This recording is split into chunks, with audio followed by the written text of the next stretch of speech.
কুর্দি নেতৃত্বাধীন এসডিএফ এর সঙ্গে চলমান অস্থিরতার মধ্যে পরিস্থিতি সামাল দিতে নতুন এক উদ্যোগ নিয়েছেন সিরিয়ার প্রেসিডেন্ট আহমেদ আল শারা। সিরীয় গণমাধ্যমের তথ্য অনুযায়ী তাবকা বাঁধ পরিদর্শনের সময় কোবানে শহর থেকে আসা ১৫ জন কুর্দি বুদ্ধিজীবী ও প্রভাবশালী সামাজিক ব্যক্তির সঙ্গে গোপন বৈঠক করেন প্রেসিডেন্ট আহমেদ আল শারা। বৈঠকে আল শারা তার ঘোষিত কুর্দি নাগরিক ও সাংস্কৃতিক অধিকার স্বীকৃতির ঘোষণা পূর্ণ বাস্তবায়নের ওপর জোর দেন। তিনি বলেন, নতুন সিরীয় রাষ্ট্র সব কুর্দিদের অধিকার রক্ষা করবে। তবে বৈঠকে এসডিএফ নেতৃত্বের সমালোচনা করে তিনি বলেন, তারা কুর্দি জনগণের অধিকারের চেয়ে ভূখণ্ড নিয়ন্ত্রণ ও সংঘাতকেই অগ্রাধিকার দিচ্ছে।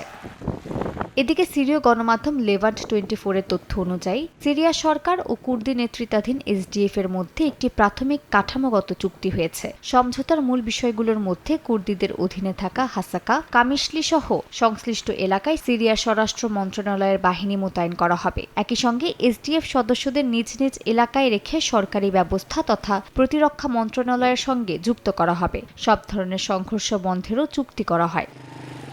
স্থানীয় সময় মঙ্গলবার ট্রাম্পের সঙ্গে দীর্ঘ ফোন আলাপে আল শারা সিরিয়ার ভৌগোলিক অখণ্ডতা ও জাতীয় সার্বভৌমত্বের প্রতি পূর্ণ অঙ্গীকার পুনর্ব্যক্ত করেন। তিনি রাষ্ট্রীয় প্রতিষ্ঠান সংরক্ষণ, নাগরিক শান্তি জোরদার এবং দায়েশের পুনরুত্থান ঠেকাতে আন্তর্জাতিক সহযোগিতার ওপর জোর দেন। ট্রাম্প সিরীয় জনগণের ঐক্যবদ্ধ ও শক্তিশালী রাষ্ট্র গঠনের আকাঙ্ক্ষার প্রতি সমর্থন জানান।